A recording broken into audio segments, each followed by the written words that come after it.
Assalamualaikum warahmatullahi wabarakatuh. Nama saya Najwa Nawalda dari kelas 12 IPA 1.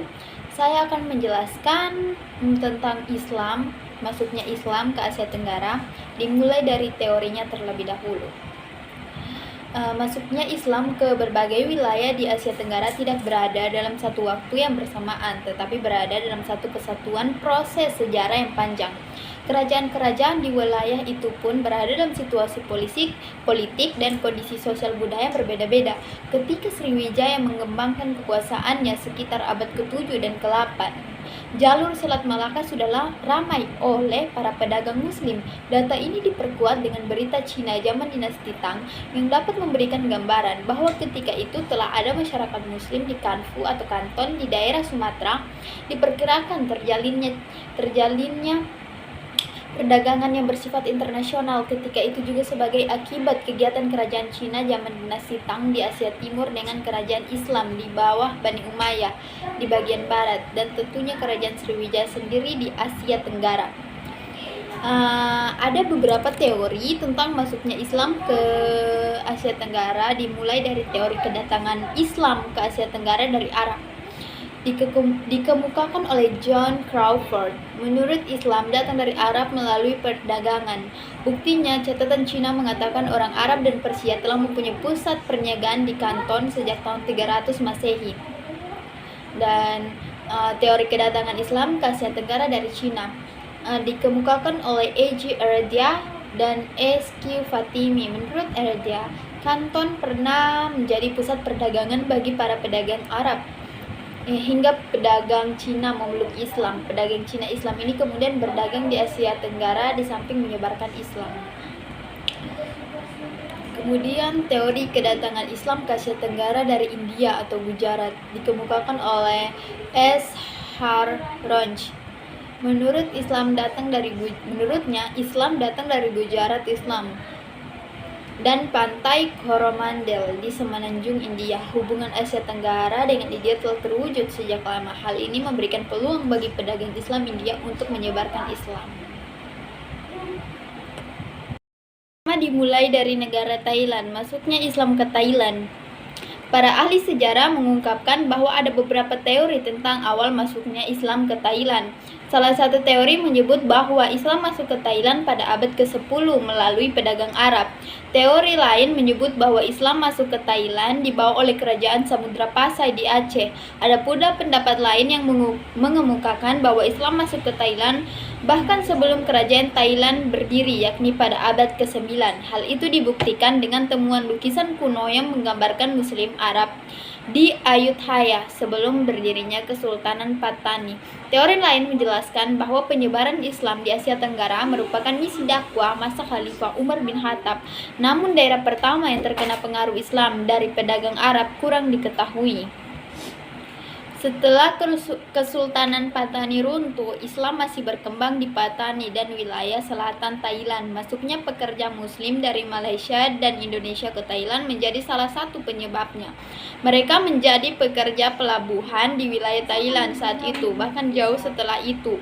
Keluarga para pekerja tersebut mampu mendirikan masjid dan membangun komunitas Muslim di Thailand pada sekitar tahun 1949. Selain itu, ada pula warga lokal Thailand yang mendirikan komunitas Islam. Bahkan ada beberapa kelompok gerakan Islam yang kuat dan aktif di Thailand seperti berikut. Golongan tradisional di selatan, golongan ortodoks yang menerbitkan majalah Rabitah, golongan modernis yang menerbitkan Julnar Al-Jihad, golongan Chulaja Montri 66 yang didukung pemerintah. Kelompok itu membuktikan bahwa Islam masih berkembang dan eksis di Thailand meski menjadi minoritas. Cara masuknya Islam di Brunei Darussalam. Menurut para ahli, Islam mulai masuk ke wilayah Brunei Darussalam pada sekitar tahun 977. Adapun yang mengislamkan Brunei Darussalam kala itu adalah para pedagang Muslim yang berasal dari Cina. Kedatangan mereka mampu menyebarkan Islam hingga berkembang selama beberapa abad setelahnya. Pesatnya perkembangan Islam dibuktikan dengan Raja Awak Alang Betatar yang masuk Islam pada 1406 Masehi, menjadikannya Raja Islam Brunei Darussalam yang pertama. Setelah memeluk Islam, Raja Awak yang dianggap sebagai pendiri Kesultanan Brunei Darussalam mengubah namanya menjadi Muhammad Shah. Pada masa-masa sultan berikutnya, Islam semakin berkembang di Brunei, terlebih lagi setelah Malaka dikuasai oleh Portugis pada 1511. Islam menjadi agama resmi di Brunei pada masa pemerintahan Sultan ke-9, yaitu Sultan Hasan. Didirikan berbagai institusi pemerintahan yang didasarkan pada hukum Islam. Sultan Hasan meyakini bahwa agama memiliki peran sangat penting dalam mengarahkan kebijakan pemerintah Brunei ke arah sejahtera. Brunei pun membentuk undang-undang yang menggunakan Al-Quran sebagai landasan hukum pemerintahan.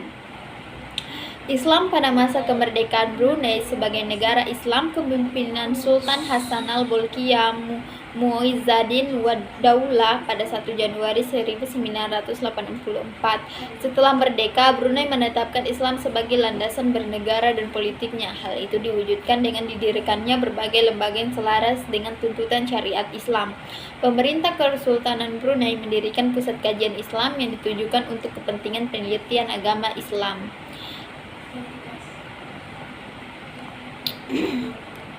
Namun hal itu dilakukan dengan sangat hati-hati supaya antara proses pengembangan Islam dan jalannya pemerintahan berlangsung seimbang. Hingga pada saat ini Brunei Darussalam menjadi satu-satunya negara di Asia Tenggara yang berdasarkan hukum Islam di kawasan Asia Tenggara.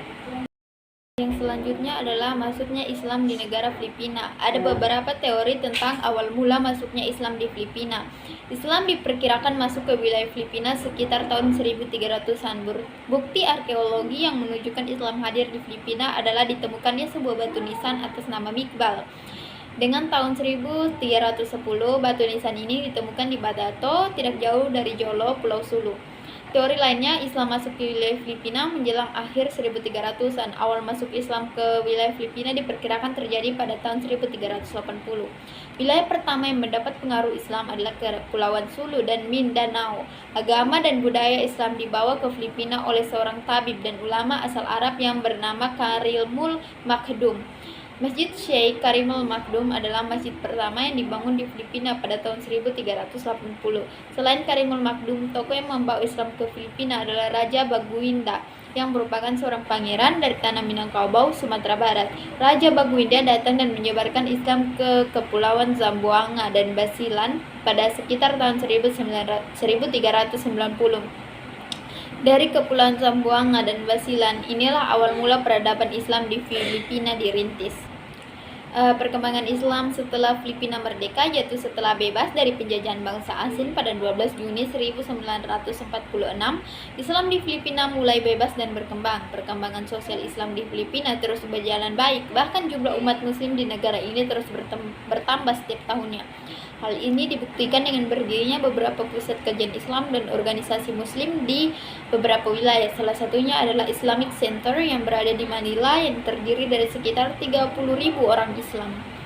Mereka berasal dari suku Maranao, Maguindanao, Iranun, Tausumyakan, dan Sama dari wilayah Sulu. Di sisi lain, masih ada beberapa masyarakat Filipina yang beranggapan negatif tentang Islam. Mereka menganggap bahwa orang Islam yang berada di daerah pedalaman dan jauh dari kota besar memiliki potensi memberontak atau menganut aliran lain. Selanjutnya adalah proses masuknya Islam di Malaysia. Sejarah masuknya Islam di Malaysia tidak terlepas dari peran kerajaan-kerajaan Melayu jauh sebelum datangnya Inggris di kawasan tersebut. Sebab kerajaan-kerajaan di Malaysia dalam sejarahnya dikenal sebagai kerajaan Islam dan oleh pedagang Gujarat, keberadaan kerajaan tersebut dimanfaatkan untuk mendakwahkan Islam ke Malaysia pada sekitar abad ke-9. Dari sini dapat dipahami bahwa Islam sampai ke Malaysia lebih belakangan ketimbang sampainya Islam di Indonesia yang sudah terlebih dahulu pada abad ke-7. Berdasarkan keterangan ini pula, maka asal-usul masuknya Islam ke Malaysia sebagaimana dikemukakan oleh Aizu Mardi Azra yang datang dari India, yakni Gujarat dan Malabar. Sejak sebelum Islam datang ke wilayah Asia Tenggara, Malaysia berada di jalur perdagangan dunia yang menghubungkan kawasan Arab dan India dengan wilayah Cina, yang dijadikan tempat persinggahan sekaligus pusat perdagangan yang amat penting. Maka tidak heran jika wilayah ini juga menjadi pusat bertemunya sebagai keyakinan dan agama. a crossroad of religion, yang berinteraksi secara kompleks. Perkembangan Islam di Malaysia. Pertama, Islam diterima terlebih dahulu oleh masyarakat lapisan bawah, kemudian berkembang dan diterima oleh masyarakat lapisan atas atau elit penguasa kerajaan. Kedua, Islam diterima langsung oleh elit penguasa kerajaan, kemudian disosialisasikan dan berkembang ke masyarakat bawah. Pola pertama biasa disebut bottom up dan yang pola kedua disebut top down. Pola ini menyebabkan Islam berkembang pesat sampai pada saat sekarang di Malaysia. Mana sekarang? Selain itu, perkembangan Islam di Malaysia semakin terlihat dengan banyaknya masjid yang dibangun, juga terlihat dalam penyelenggaraan jamaah haji yang begitu baik, sehingga dapat dikatakan bahwa perkembangan Islam di Malaysia tidak banyak mengalami hambatan. Bahkan ditegaskan dalam konstitusi negaranya bahwa Islam merupakan agama resmi negara di Kelantan. Hukum hudud pidana Islam telah diberlakukan sejak tahun 1992 Masehi. Meski demikian, Malaysia menganut agama resmi Islam tetap menjamin ke agama-agama lain dan oleh pemerintah diupayakan terciptanya kondisi ketentraman, kedamaian bagi masyarakat. Walaupun pemegang jabatan adalah pemimpin-pemimpin muslim, tidak berarti Islam dapat dipasarkan oleh semua pihak. Demikianlah materi tentang masuknya Islam yang dapat saya bawakan dan beberapa contoh negara-negara di ASEAN yang saya ambil. Semoga dapat bermanfaat ke depannya. Saya akhiri wabillahi taufiq wal hidayah. Wassalamualaikum warahmatullahi wabarakatuh.